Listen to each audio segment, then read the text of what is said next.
Flosstube. It has been, an absolutely wacko week. This past week has just been absolutely, you know, where do I even begin? Where do I even begin? In a nutshell, just to be very brief, because many of you already know the story if you're over on the Facebook group, the Friday Off the Grid Facebook group.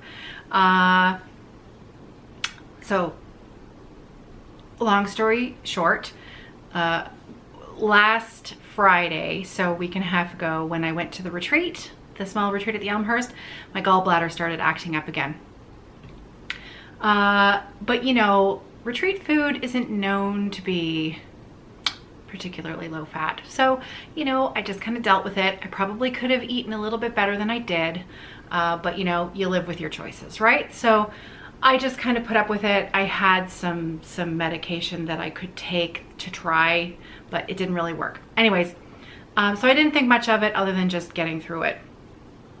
I know many of you have dealt with gallbladder issues, so many of you are not strangers to that kind of feeling, that kind of discomfort and potential pain.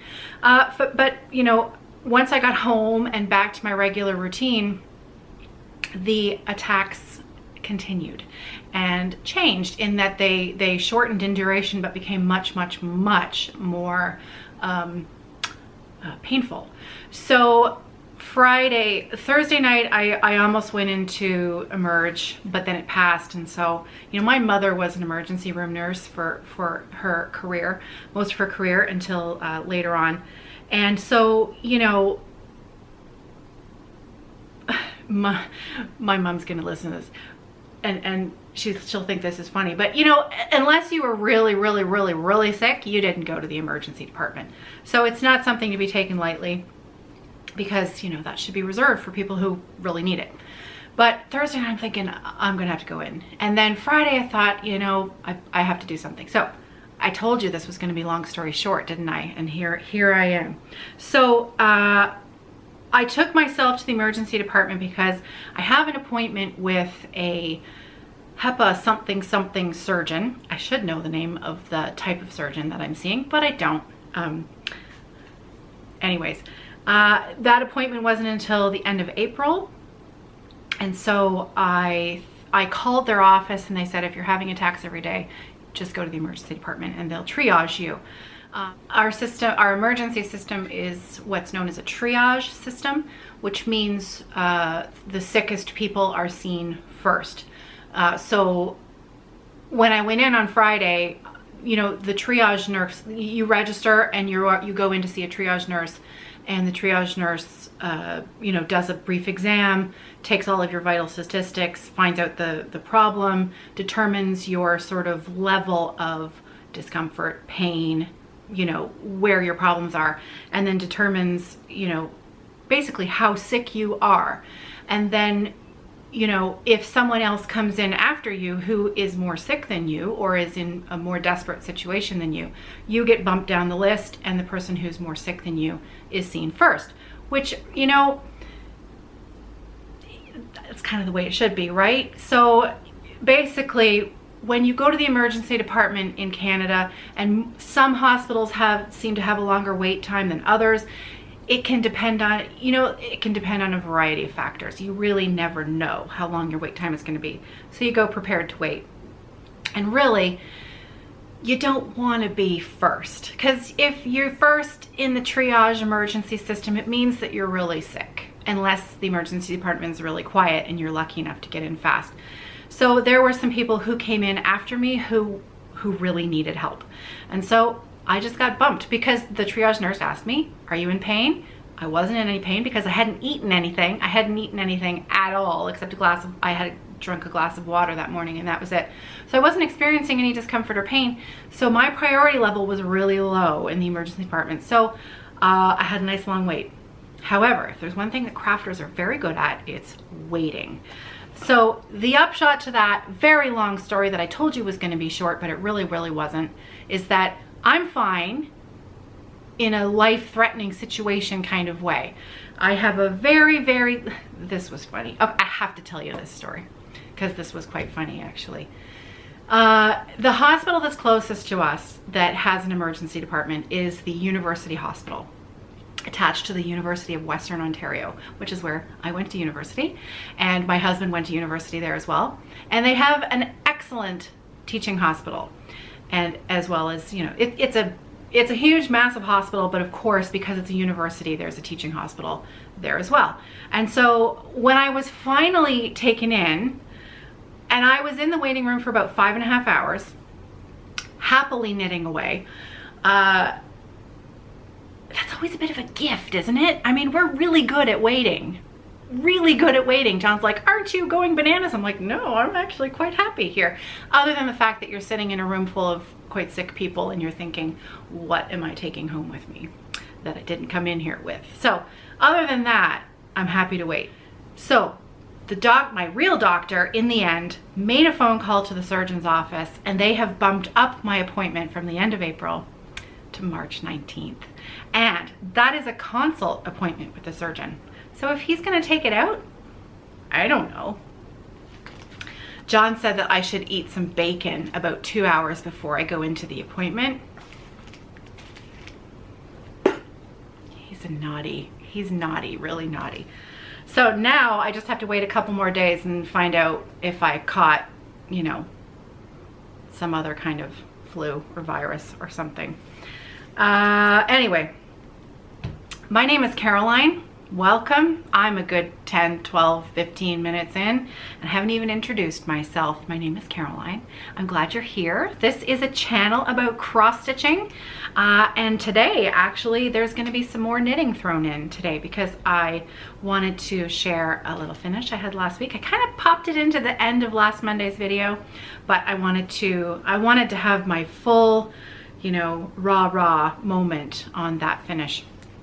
So I'll get to that in just a second, because first I have a giveaway. I do a giveaway every Monday because it's Monday, just to make it a little bit sweeter. This giveaway happens over on the Facebook group, which is the Friday Off the Grid Facebook group. And last week's giveaway was a Teresa Wensler pattern called Magical Night. And I'm going to open this up so that you can see full scale.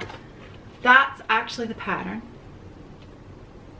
And I had 124 comments on this posting on the Facebook group for this giveaway.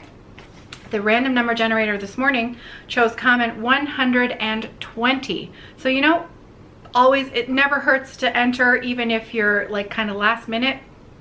I don't usually pull the names for these until, you know, what is it now? It's 11 a.m. and I pulled the name an hour ago. So 10 a.m. on Monday. Right up until the time I pull the name, it's fair game to get your comment in there. So you're never too late. So comment number 120 was the random number picked from the number generator, and the winner was Lori McCleary. So congratulations, Lori. This pattern is going to you. And I read your comment that said you already have fabric that would be perfect for this pattern. So I'm really glad it's going to you, and I hope that you love stitching it. So I'm glad I picked it up at the retreat last weekend. So that is going out to you. The giveaway for this week, I have a feeling this was given to me from my friend Shell. She gave me a packet of stuff last summer to use for the Because Monday giveaways. And this either came from her or from some stuff that I got from Kathy when Thread and I shut down. I can't remember. So Shell, if this was from you, thank you.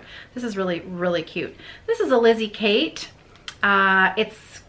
I'd never seen this one before. So I don't know if this was a freebie that was handed out maybe at a market somewhere. I don't know. Maybe someone out there knows and can fill me in, because it's really quite cute. So this is normal. Normal is just a setting on the washer. So that's the chart up for giveaway today. I think you can see it. And this actually comes with a piece of linen. There was a piece of linen tucked inside, and I think it must have come with it. So I did open, I opened the bottom of the bag to see if there were threads in here. There aren't. It's just the fabric. However, it looks like quite a nice piece of linen. I'm gonna guess 28. It's either 28 or 32. Anyways, it's quite cute. It doesn't say on the front, so I'm not quite sure. However, some lucky person is going to win this and the linen to stitch it on. So I will have this photo up tonight on the Facebook group, and you can leave me a comment there. Sometimes people leave me comments on in the video and the YouTube comments for the Because Monday giveaway. I can't enter those comments. I can only enter if you enter over on the Facebook group. Sometimes I do other giveaways here on the YouTube channel, but I'll always be really clear. It's just easiest for me to keep the weekly giveaway just happens over on YouTube. Facebook. Okay, so I had a finish last week, and I did sneak this into the end of last week's video because I finished the very first big gray sock for my father-in-law. Ta-da! Right? I know. I finished it, and I am thrilled with it. So these are, I have been asked this before, so just let me tell you, these are called sock blockers, okay? And someone asked me once, and I'm not sure that I ever answered them, because that sometimes happens. I'll read a comment or question, and if my family is talking to me at the same time, of course I will answer my family or interact with my family, and sometimes I forget to go back and answer the question that I read and perhaps answered in my mind. So if that has happened to you and I have ignored a question or comment that you were asking of me, I apologize.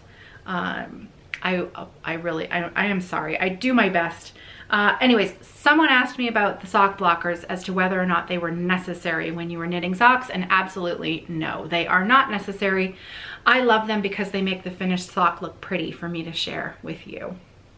You don't have to block your socks. You put them on your feet and they're blocked, right? When you wash them, you dry. I let my hand knit socks. I don't think I've ever used anything other than a superwash 80-20, which is 80% like 80% wool, 20% nylon. Having some nylon in your wool, in your sock wool, makes them last longer. And superwash means that you can chuck them in the washing machine. However, I don't put them in the dryer. I do find that tends to make them, John's terrible. He just chucks them in the dryer, and every time I'm like, could you please not put the hand knit socks in the dryer? He's like, how am I supposed to tell the difference? I'm like, other than these, all the other socks that I've knit are like brightly colored confetti donut rainbow socks. They're the only ones that are hand knit. How can you not tell that those are hand knit socks? Stop putting them in the dryer. Yet still, they end up in the dryer. So a few pairs of hand knit socks have ended up a little teeny bit felted. However, they'll fit someone. So we carry on. However, I finished it. So I finished sock number 1. My goal is to have these done by the end of March when my father-in-law returns, and I was not really on track to have that done at all because it took me so long to do the first one until I spent 5.5 hours at the emergency department on Friday. Are you ready for this? Because I'm gonna tell you, I didn't have a single sock even started last Monday when I chatted with you, and now I have almost entirely the leg of sock number 2 is almost done. I think I've got another inch to knit before I can do the heel. So because of that, I might actually have a chance of finishing these by the end of the month, possibly. So yeah, I am just absolutely thrilled with this. Okay, just briefly, because I also did quite a bit of knitting on another whip that I have shared here before but not shown. I promise this is a channel about cross stitching. Promise, I'm getting there. My European road trip shawl, because I had some car time, driving time over the weekend, and this was a really easy project. This and the sock, round and round, and this is back and forth. This is just what's called stockinette stitch, which is knit on one side and purl on the other. This is my absolutely favorite color, and I can't wait to wear it. It is curling on one edge just the way I had hoped it would, and I can't wait to wear it. So as you can see, since the last time I shared this, I've probably knit maybe, I don't know, 5 inches. this is my go-to project when I'm tired and I just want to have my hands do something before I go to sleep. And I'll knit a row or purl a row, and that's it. And one day it will be done and it will be glorious, and I will wear it wrapped around my neck. To the best of my knowledge, this is still a free pattern on the website of a really, really lovely yarn shop in Montreal, Quebec, which is called Espace Tricot. I probably will not remember to put links in the drop down box below. Today are probably going to be sparse. They might just be a copycat of last week's video because, well, I'll get to that in a minute. Today is going to be a busy day. Espace Tricot. So if I forget to edit it in here, it's E-S-P-A-C-E. That's the first word. And the second word is tricot, which is knitting in French, and that's spelled T-R-I, oh heavens above, C, oh lordy, C-O-T, T-R-I-C-O-T, tricot. Yeah, pretty sure. I'm gonna have to look that up and put that in. I apologize. So, note to self, and if I forget and you can't find it, shoot me a message down in the YouTube comments below and I'll get that out to you. Apologies. L'Espace Tricot. I know I added an L there at the beginning, but you can find it with just Espace Tricot, which is knitting space. And I've been there once. I was lucky enough to go there once when we went to visit family in Montreal, and it is a beautiful shop. Beautiful, beautiful, beautiful shop. Really beautiful shop. They have a really nice podcast too. So anyways, that's it for knitting content today. Promise. Let's move on. Time for cross stitch. If you're still here. If you're still here chatting with me today. Okay, so cross stitch. Frederika is what I worked on. I had to go and get it from the ironing board. Sorry, back again. So I have been working on Frederika and also my Literary Alice. So let me share Literary Alice with you first, where I'm at, because I only spent about an hour on this in the last week. However, I have finished the front of her apron and the skin on her face. So I'm gonna hold that up nice and close so you can see. My usual way of operating is to do the face last. And normally I get some funny comments from people that, you know, she needs a face, she needs a head. So I thought this time, let's give her a face. Let's give her a face before the dress. So I stitched her face and I was able to use my friend Audrey's floss. So, love that. So that's Literary Alice. Alice is coming along. I really enjoyed stitching her little teeny tiny apron. That was fun. That was fun. This is a pattern by Michelle Garrett, Bendy Stitchy, and this pattern will be released for sale at Market, which is coming up, isn't it? Exciting. I have a few on my list. Anyways, most of my stitching time this week I spent on Frederika because I'm a little bit obsessed with the piece in general. I have been using the Hardwick Manor hoop, and I never ever ever ever expected that I would ever be a hoop user because I've never liked them ever. Could I say that in another time? I've never liked them. There's something about these, I think it's because they're a little bit thicker. They're a little bit more substantial width-wise than the more inexpensive hoops that I've used, which always felt like they were kind of really floppy in my hand. But when you combine the fabric inside the hoop and the width of the hoop, how it feels in your hand, and I don't even have twill tape on it. And I know I can completely pretty much avoid hoop marks on my work if I wrap the inner piece with twill tape. I don't have any twill tape right now, so I'm just using it as is. And frankly, the reason I had to go and get this, I had it on the ironing board so that I could quickly iron the back of it to show you, and there's no hoop mark. So I'm that when I hold it up in the camera, that's always going to make a liar of me, isn't it? I don't think there's a hoop mark, but I'm loving it, loving it. So very pleased with that. So again, this is Frederika, the Carriage House samplings. This is what it's gonna look like eventually when it's done. I wanted to stitch the female bird first, and when this is done, I'll move over to Frederik. So here is where I got to this week. So I know I said I was gonna come over to the right, and I lied. I was just having so much fun stitching that border on the left, and that's where the hoop was. So instead of moving the hoop, I just kept stitching. And it's coming along.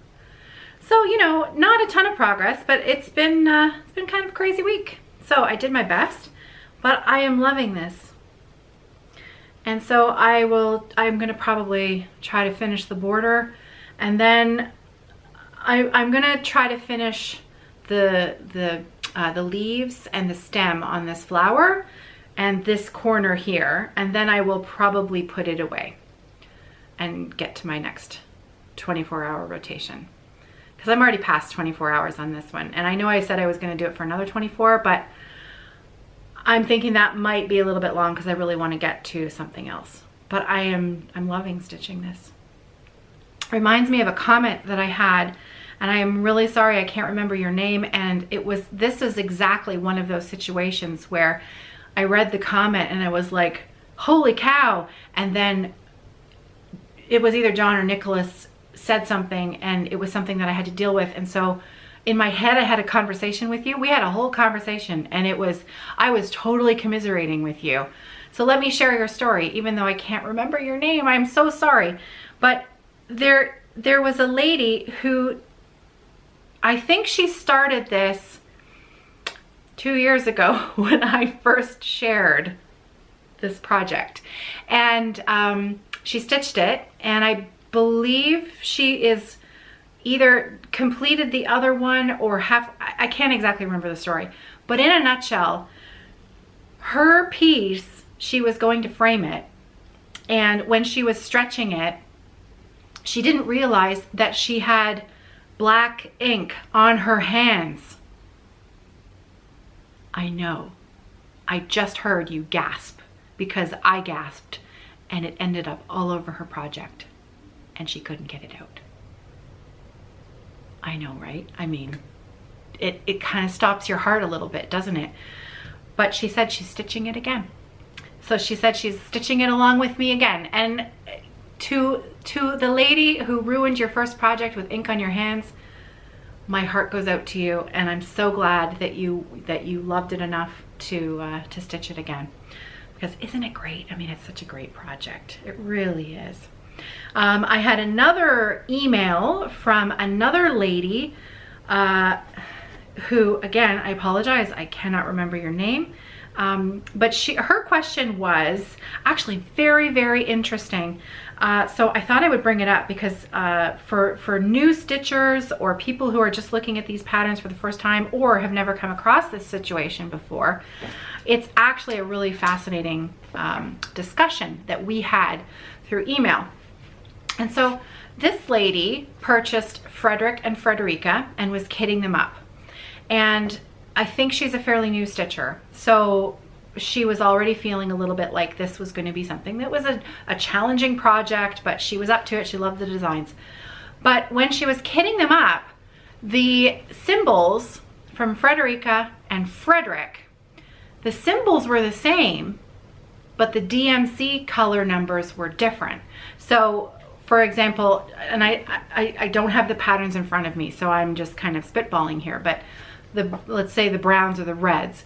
The browns on Frederika was one DMC number, and the brown on Frederik was a different DMC number. And her question to me was, why? Why are these numbers different? Shouldn't they be the same? I'm kitting these projects up, and you know, I don't know what to do, and now I don't know if I've got the right number, and this is very frustrating. So she tossed it in the cupboard because she didn't know what to do. And basically, you know, if you think about it, the birds are different colors, right? I mean, Frederika and Frederik, male and female bird, they're different colors, and so the shades of the DMC, it's kind of like how there are different kinds of reds, right? Like there's a blue red, and there's an orange red, and there's a purple red. So all of these different reds, it's like the color spectrum, right? They have different shades of warmth or coolness within the color.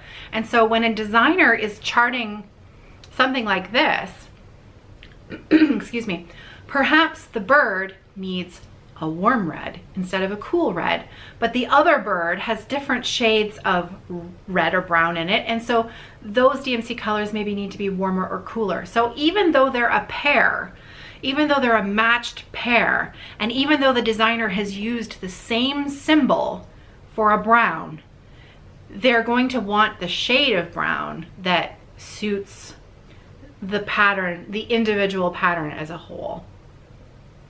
So that's why the symbol is the same, but the DMC number will be different. You just have to think about it as an individual pattern and just kit each one up separately and individually. So I hope that made sense. I think it did, but I thought it was a great question. So, and really, really interesting stuff. Frederika, and that's it for my whips. That's it for my whips. Okay, so shop update. I'm not doing a shop update today because, and that's the reason I'm filming in my kitchen, my sewing area is completely covered with the collaboration fabric for the kit that I'm putting together with Tiny Modernist. I have the charts in my hot little hand. I have the something something special from Carrie the Creative Curator in my hot little hands that's going together with that kit. I have planned and fully intend to release this next collaboration on the very first day of spring. So I'll have more information on that coming up, but I'm working on those bags right now so that that they will be ready to be shipped out within a week of order and not 2 to 3 weeks, so that that will happen a little quicker. I have a few other bags in the shop, but you know, the big kahuna is coming up later this month, so I'm going to be trying to have a few other little bags in the shop for when that release happens the first day of spring. So kind of excited about that. However, my sewing space looks like it looked like, you know, something went kaboom and fabric went everywhere. So that's why I'm in the kitchen. Last but certainly not least, retreat. Big retreat, big Canadian retreat. I have a little bit of an update, more coming. So after Friday's kerfuffle at the emergency department, we weren't sure whether we were going to be able to keep an appointment in Toronto, but we were. And so on Saturday, we drove to Mississauga. Mississauga is just a little outport of Toronto. It's a kind of a commute hub. A lot of people live in Mississauga if they commute into Toronto for work, but also, you know, it's its own separate little city. It's also very close to the airport. And we went to a hotel that's in Mississauga, and we stayed there for the night. So we tested out the beds. Nicholas bounced on the beds. We tested out the room service. Nicholas swam in the pool. He went in the hot tub and tested that out. We have a verbal agreement with this hotel for the weekend at the end of September. However, I have not signed the contract yet, so that date is not set in stone until I have put my name on the dotted line. That's what I'm working on today. I'm working on getting that finalized. So for all information, the easiest way for me to get information out fast to a large group of people is I created is a Facebook group. I know that many of you hate Facebook. Many of you really don't want to be on Facebook, but you can imagine with a group of this size how difficult it is to answer everybody's questions in a timely, fast manner and, you know, provide good service in that kind of way. So the easiest way for me to do that is to have a group on Facebook where I can post things, and that way you can go on the group and you can see all of the information as up to date as I possibly have it.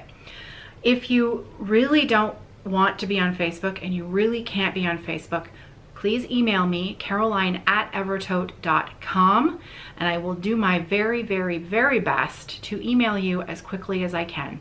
However, it's not going to be as fast as me posting information once on Facebook. So the group on Facebook is called StitchNorth, and I will put a link to that in the drop-down box below. It's on Facebook. If you're on the Friday Off the Grid group already, chances are that you've already become a member. The StitchNorth Facebook group already has 200 members on it, which is amazingly exciting. So I think this is going to be a ton of fun. So in a nutshell, I am going to be putting out another video, fingers crossed, another video tomorrow later in the day once I have all of my ducks lined up. I want the contract signed. I want to know my exact cost pricing to let you know, so that I'm not giving you sort of dribs and drabs of information that may or not actually be the final numbers. I want to have the final numbers, and then I'll put that video out. I've also taken some video at the hotel so that you can see a little bit of the inside, what the stitching room looks like, and what the hotel rooms look like, and all of that kind of stuff. This will be, I can tell you that the registration fee is going to be separate from the room fee. So if you live in the area and you'd like to just come to the retreat, you are not required to stay at the hotel. So everyone is welcome. I hope to have the registration up and live on Friday. So again, the easiest way for me to get the information out to you is on the Facebook group. I will be putting out an informational video tomorrow, later in the day. I'm in Canada, so late afternoon, Tuesday, Eastern Standard Time. I'll do my very best. But again, if I don't have that contract signed, I'm not going to jump ahead of myself until I have that done. However, I have the sales rep's phone number, I have his email address, and I am on it. So my plan is to hound him until I have that contract in my hot little hands, so that we can get the ball rolling, because it's going to be a ton of fun. So number wise, as far as if you're wondering about the size of this retreat, it's going to be a big one. So it's going to be we're starting with 150 people. Whether or not we get 150 people, I don't know. This is the first time we're doing this. How many people are going to come? Lots of people have said they want to come, but are they actually going to be able to make it work? I don't know. So we're starting with 150 people. The sales rep who took us on the tour said that we could fit up to 200 people in this room. I think that might be a little squishy. I don't want to go above 175. That might be, pie in the sky. I don't know if we're even going to get 10 people sign up. I don't know at this point. However, once I've signed the contract, I really hope that more than 10 people will come. So please join the Facebook group if at all possible. StitchNorth, hosted by Off the Grid Needlearts. And I can tell you, I'm already planning, I already have the swag bag 3/4 planned out, and I'm having a ton of fun. So that's also part of the mess in my sewing area right now. Just saying. So I hope you're excited about it. I'm totally excited about it. If you have any questions after the video comes out tomorrow and you are not on the Facebook group, again, feel free to email me, caroline@evertote.com. I'm really hoping that by getting this information out to you today, that plans are happening. Friday is most likely going to be the sign up. I will have a video out tomorrow that will tell you exactly when registration will happen. I'm hoping that this gives you enough time for the most people to hear about it in advance, to know about whether or not it's a possibility for them to come, so that you're ready when the registration takes place. And again, more information on that tomorrow. Okay, that's it for me. I have to go and see a man about a contract, and I need to do some sewing today because of the little problems with my gallbladder last week. I'm a couple of days behind in my sewing, and I owe some bags to go out the door. So I need to take care of that and the contract this afternoon and get that done.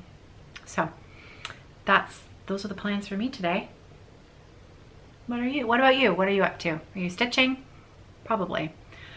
Well, probably, you know, if you're not stitching, you're wishing you were stitching. I know it, because that's how I spend my time too. Yeah, I feel like I'm missing something, but I know that I'm coming back to see you tomorrow for more information on the retreat. So have a great night. I'll see you tomorrow. Happy stitching.